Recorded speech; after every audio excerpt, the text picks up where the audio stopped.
마가복음 1장 40절에서 45절.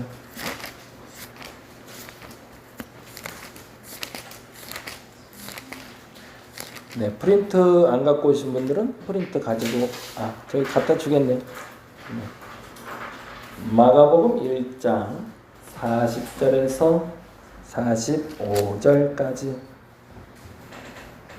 우리 같이 한 목소리로 천천히 한번 읽어볼까요? 한 나병 환자가 예수께 와서 꿇어 엎드려 간구하여 이르되 원하시면 저를 깨끗하게 하실 수 있나이다.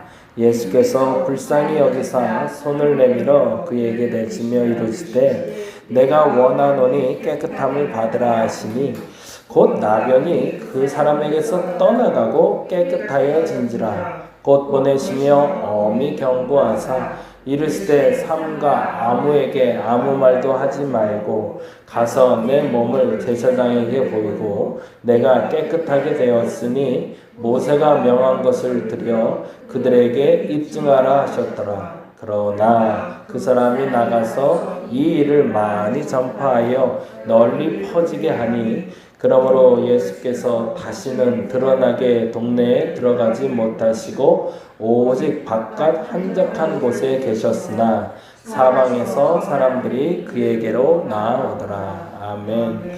조금 오해가 될 만한 말씀이 44절 말씀이 돼요. 44절에 보면 이르시되 삼가 아무에게 아무 말도 하지 말고 라는 단어가 나오잖아요.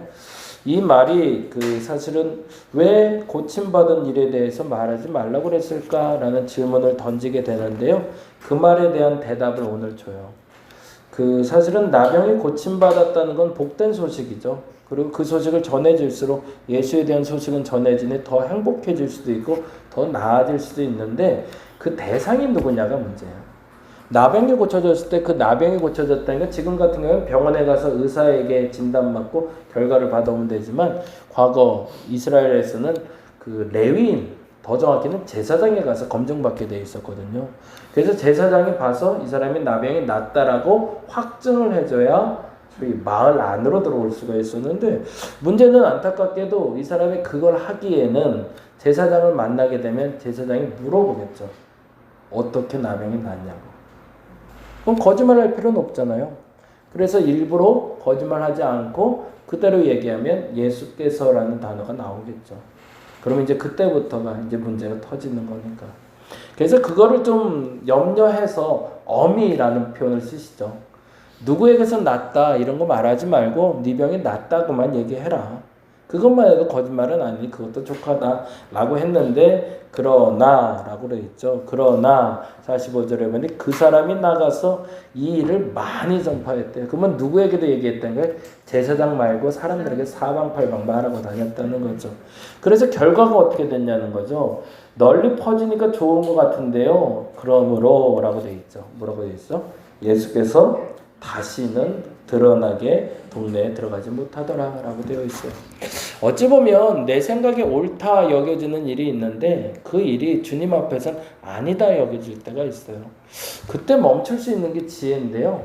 그 지혜를 얻기 위해서 앞서 말씀드린 대로 우리는 모든 문제 앞에서 고민해야 될 게 첫째가 있어요. 내 마음이 평강한가요?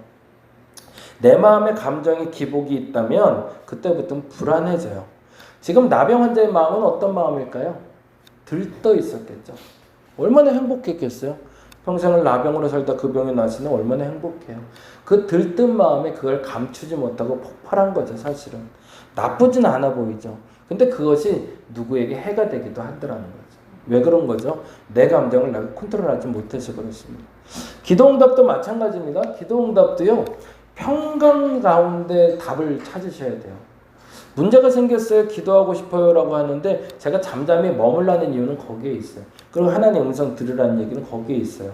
하나님 음성 듣기 전까지 내 마음이 평강한가를 먼저 보셔야 돼요. 그렇지 않고 들려오는 음성이면 의심하셔야 돼요. 그건 불안해야 돼요. 마음에 감동을 주셨어. 알아요. 근데 다시 한번 물으셔야 돼요. 그 감동이 오기 전에 내 마음이 평안한가. 그리고 그 마음이 평안한 상태에서 아멘하고 순종할 때 열매가 있고 결실이 있는 거지.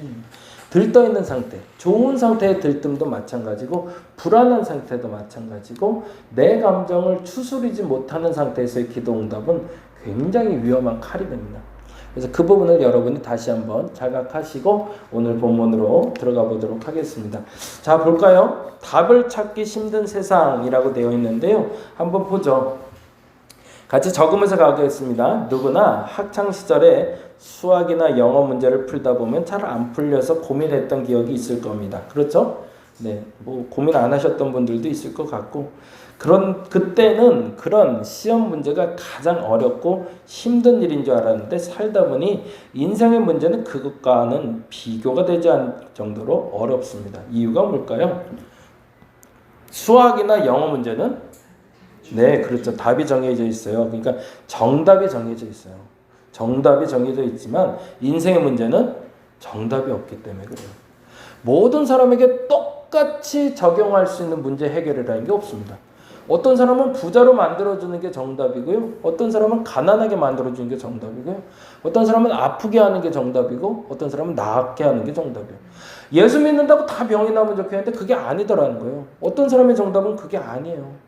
병을 계속 아파요. 그런 사람이 그게 정답일 때가 있어요. 사도 바울이 그렇죠. 안지를 가지고 하나님께 3번 구했더니 하나님 그 은혜가 족하다라고 하신단 말이죠. 이거는 정답이 다른 거죠. 틀린 것이 아니라 내게 하나님이 원하는 정답인지를 찾는 것이 중요합니다. 그러면 방법조차 없을까? 그건 아니라는 거죠. 방법은 뭘까요? 예수님께 나가는 것으로 시작됩니다. 마가복음 1장 40절 이하의 말씀에 나오는 나병 환자는 절대 절망의 자리에 있던 사람입니다. 지금 우리가 아는 나 환자의 개념하고는 완전히 그때는 상황이 달라요. 진짜 짐승만도 못한, 마을 안에 아예 들어오지도 못하고 그냥 그냥 진짜 집어 던져주는 음식을 가지고 먹고 살아야 되는 형편의 사람들, 그들이 나 환자들이었거든요. 그냥 죽지도 못하고 살지도 못하는 사람들, 그들인데 그들에게 그런데 절대 절망의 자리에서 벗어나게 해주실 예수님에 대한 소문을 듣고는 죽음을 각오하고, 제가 거기다 가로는 안 했지만 줄은 좀 쳐놓죠. 죽음을 각오하고 예수님께 나옵니다. 왜 그랬을까요? 나 환자가 사람들에게 달려오면 돌로 치게 되어 있거든요. 그러니까 그 사람들은 굳이 사람들에게 가까이 갈 수도 없고 나 환자가 가기 전에 먼저 소리를 지르게 돼 있었대요. 나 지나가요, 나 지나가요. 옆에 사람들이 모르게. 그 정도로 비참한 삶을 살았던 거죠. 그러니 얼마나 안타까웠겠어요? 그런데 그 사람이 예수께 찾아갔다는 거죠. 그러니까 그건 죽음을 각오했다는 얘기죠. 나 여기 있어요라고 소리치면서 갔으면 예수님뿐만 아니라 다른 사람들이 다 도망갈 것 같으니까 몰래 갔겠죠. 예수님은 그 나병 환자를 사랑으로 맞이해 주셨을 뿐 아니라 불쌍히 여기는 마음으로 병을 고쳐주셨습니다. 근데 더 중요한 게 있습니다. 예수께서는 개개인의 필요를 아시는, 죄송합니다. 잘못 썼어요. 아시는 분이십니다. 하시는 애라 아시는 분. 네, 그래서 예수님이 고치는 방법이 조금 달랐어요. 예수님이 나병 환자를 치료했을 때 몸에 손을 대셨어요.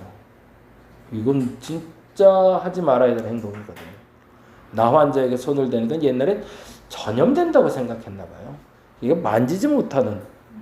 근데 손을 대고 친히 치료해 주셨다는 대목이 나옵니다. 기가 막힌 거죠. 예수님은 굳이 손을 대지 않고도 나병을, 거기다 손이라고 적어주시고요. 손을 대지 않고도 나병을 치료하실 수 있었지만 그를 만나주셨고 만져주심으로, 그렇죠, 육적인 병과 함께, 나병인 육적인 병과 함께 뭐를 고쳤을까요? 마음속에 자리 잡은 상처와 아픔까지도 치유해 주셨던 거죠. 하나님은 우리가 기대하는 것보다 더 좋은 것을 예비하시고 베푸시는 하나님입니다. 그래서 예수님께 나갈 필요가 있는 거죠. 근데 앞서 말씀드린 대로 예수께 나가기 전에 내 마음 상태가 불안한 상태는 안 돼요. 예, 불안과 기대와는 완전히 차원이 다른 상태가 돼 있어야 돼요. 평강인 상태에서 예수께 나오시길 바랍니다. 그 누구도 문제 해결의 열쇠는 예수님입니다라고 볼까요? 그 누구도 하나님의 문제 해결에서 예외일 수 없다. 저는 이 단어가 참 좋았어요. 그 누구도 하나님의 문제 해결에서 예외일 수 없습니다. 근데 하나님의 문제 해결에 예외가 되는 사람들이 생겼죠. 어떤 사람들일까요?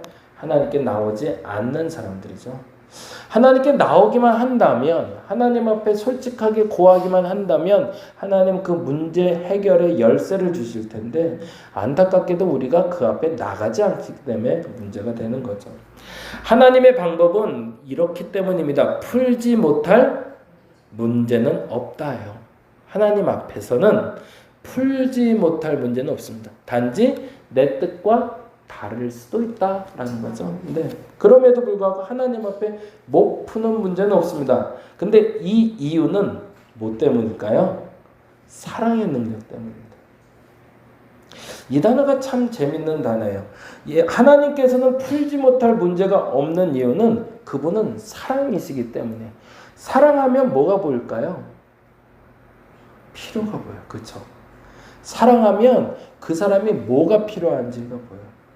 더 정확히 말하면 그 사람이 지금 가장 좋아할 게 뭔지를 알게 돼요.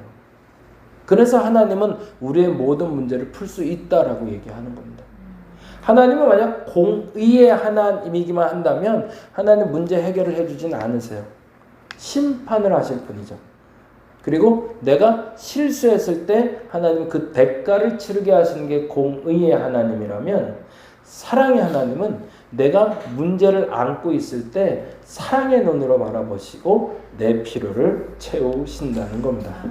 그래서 그 하나님의 사랑과 능력으로 우리가 세상을 넉넉히 이길 수 있게 되는 것입니다. 그게 로마서 8장 35절에서 39절 말씀이 되죠. 문제 해결자 대신 하나님의 사랑이 우리를 문제를 가진 자에서 뭐로? 열쇠를 가진 자로 살게 해주십니다도 역시 줄을 좀 쳐놓죠. 문제를 가진 자와 열쇠를 가진 자로 달라졌다고 했을 때 하나님은 정답을 알려주시고 스스로 푸시는 게 아니라 뭐라는 거예요? 나보고 풀라고 얘기하신다는 거예요. 저는 그렇게 믿어요. 하나님은요, 나에게 원하는 자리로 탁 옮겨 놓으시던가 내가 원하는 걸 무슨 도깨비 방망처럼 탁 갖다 주는 분이 아니세요. 그걸 얻을 수 있는 열쇠를 주시죠. 그 자물쇠를 여는 건 내가 열어야 돼요. 근데 안타깝게도 사람들이 똑 떨어지기를 원해요. 사과가 똑 떨어지듯이 응답이 똑 떨어질 거라고 생각하는데 절대 그렇지 않아요. 하나님은 그렇게 줘봐야 우리가 누리지도 못하고 가지지도 못하는 걸 아시기 때문에 이렇게 똑 떨어뜨려 주시는 것이 아니라 그것을 딸 수 있는 도구를 우리에게 허락해 주십니다.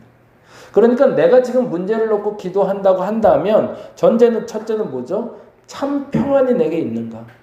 그 평강 가운데 기도하고 있는 걸 먼저 찾으셔야 돼요. 그리고 기도 응답은 그 다음에 찾으시는 거예요. 그래서 그 평강이 된다면 그 다음에 뭐 하면 될까요? 하나님이 주시는 열쇠가 뭔지를 찾으시면 돼요. 누구를 만나라고 할 수도 있고 아니면 땅을 파라고 하실 수도 있고 어떤 결과를 가져올지 몰라요.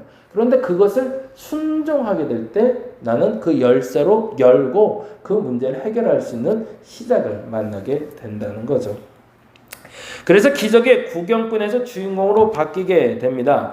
매우 중요한 사실은 참 좋으신 하나님은 바로 나의 하나님이란 사실입니다. 저는 이 나의 하나님이라는 단어를 되게 좋아하는 사람 중에 하나예요. 그래서 많이 들으셨을 텐데 내 하나님을 만나는 게 굉장히 중요합니다. 이거는 객관적으로 설명할 수 없기 때문에 그래요. 죄송하지만 하나님은 무형이세요. 그거 아세요? 그 천지창조에서 미켈란젤로가 이렇게 아담하고 하나님하고 이렇게 톡하고 찍는 장면 나올 때 그 하나님을 왜 이렇게 멋있는 할아버지로 그렸을까요? 그 혹시 생각해 보셨어요? 그래서 우리가 착각하게 만들었어요. 하나님 하면 남자의 멋진 우락부락한 근육을 가진 멋진 남자. 근데 미켈란젤로가 그 그림을 그릴 때 그 그림의 모델이 된 사람이 있대요. 누굴까요? 모델이 된 대상. 누굴까요? 제우스래요. 그리스의 그 신 중의 신인 제우스를 형상화해서 그렸다고 그러더라고요. 그게 사실은 그거는 그리스 로마 시대에 사는 사람들에게 최고의 신의 모습을 표현하고 싶었는데 그 신의 모습으로 제우스를 형상을 했다는 거죠. 근데 이런 것들이 나중에 문제가 돼요. 콘스탄틴 대제가 기독교를 공인한 날, 그래서 그리스도가 탄생한 날을 12월 25일로 정합니다. 근데 그 날은 태양절이라고 로마의 신 중에 신을 섬기던 날이었어요. 그래서 태양 숭배하는 날을 크리스마스로 정한 건 잘못됐다라고 얘기하는데 오히려 그거는 콘스탄틴의 신앙 고백이었던 거죠. 무슨 고백이죠? 태양절에 우리가 섬겼던 최고의 신 그 자리를 그리스도께 넘겨드렸다는 믿음의 고백이에요. 그리고 지금 미켈란젤로가 제우스를 그렸던 이유는 하나님은 제우스를 닮았다라는 게 아니라 너희들이 믿는 제우스를 넘어서는 분이 하나님이라는 걸 고백하고 싶었던 거죠. 근데 해석이 그렇게 돼야 말이죠. 그러고 나서는 자꾸 오해가 생기기 시작하는 거죠. 내가 아는 하나님, 우리가 아는 하나님은 그래서 형태를 알 수 없는 하나님입니다. 그런데 한 가지 중요한 거 있는 거죠.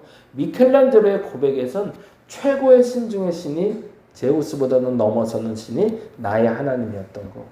콘스탄틴에게는 태양절에 섬기던 그 신보다 높은 신이 나의 하나님이었던 거죠. 그러니 내 하나님에 대한 고백은 모두가 다를 수밖에 없습니다. 근데 중요한 것은 정말로 중요한 건 이 내 하나님을 만난 사람의 기도의 응답과 누구의 하나님을 의지하고 기도하는 사람의 기도의 응답은 차원이 다르다는 거죠. 룻이 기도를 안 했고 롯이 기도를 안 했고 라고 말할 수는 없을 거예요. 룻기에서는 사실은 룻이 기도를 하는 장면이 나오진 않아요.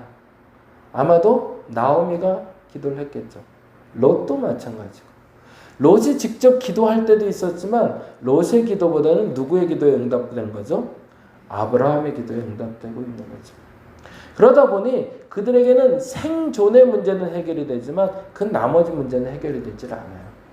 내게 있어서 필요를 채우는 데 있어서 중보기도는 큰 힘이 됩니다. 누구를 위해서 도와주는 기도는 정말 필요해요. 근데 궁극적으로 그 사람들은 어떤 일을 벌이게 되냐면 누구의 도움 없이는 살아갈 수가 없는 사람이 되죠. 여러분에게 나의 하나님에 대한 고백이 오늘 생겨지시길 바랍니다. 이거를 찾으시는 게 정말 신앙생활의 중요한 답이에요. 내 하나님은 어떤 분일까? 그 다음 읽겠습니다. 그 하나님은 날마다 우리의 짐을 대신 지시는 분입니다. 이건 이 글을 쓴 사람의 신앙 고백이에요. 이 글을 쓴 사람의 입장에선 날마다 우리의 짐을 대신 져주시는 분이 나의 하나님인 거죠. 그러니까 이거는 시기에 따라 또 달라질 수도 있을 거예요. 신앙 고백은 그러니까 나의 하나님 평생 그 하나님이 계속 가는 건 아니고, 그러나 이 말에는 우리가 수고하고 무거운 짐 속에서 허덕이는 인생을 살지 않기를 바라는 하나님의 마음이 담겨 있습니다. 더 나아가 복되고 문제를 안고 사는 사람이 아니라 열쇠를 가지고 사는 인생이 되도록 우리를 부르신다는 겁니다.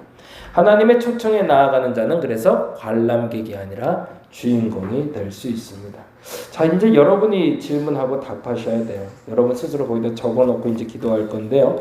지금 가장 시급한 문제가 뭔지 한번 적어보세요. 뭐가 해결됐으면 좋으시겠어요? 당장 내일까지 해결할 문제가 있으신가요? 아니면 올해 좀 답을 찾아야 될 게 있나요? 그걸 한번 적어보시고, 전 이 말도 자주 반복하는 얘기인데 이럴 때 딱 적어야 돼요. 이럴 때 안 적으면 사실 시급한 게 아니에요. 근데 대체적으로 우리가 시급하다고 얘기하면서 뭔지 잘 정리를 못해요. 적으셨나요? 적으셨다면 그 다음에 중요한 게 있어요. 그 문제를 해결하기 위해 무엇을 하셨나요? 라는 질문이에요. 여기에 답은 정해져 있는 거죠. 우리는 하나님께 나가야 됩니다. 그래야 그 문제에 바른 해결을 할 수 있다는 거죠. 오늘은 그래서 그렇게 기도했으면 좋겠습니다. 여러분의 문제를 적어 놓으시고 그 문제만을 놓고 기도할게요. 딴 사람 눈치 보지 마시고 여러분 문제를 놓고 기도하는데, 문제를 놓고 기도하는 자꾸 마음이 불안하다 그러면 뭘 하면 될까요? 하나님 앞에서 참된 평강을 달라고 하나님께 먼저 구하셔야 되겠죠. 내가 하나님 앞에서 이 문제를 해결하게 해달라고. 그래서 그 문제가 바르게 해결됨을 저와 여러분이 알 수 있기를 간절히 바랍니다. 365장 우리 같이 찬송하고 같이 기도하고 오늘 예배 마치도록 하겠습니다.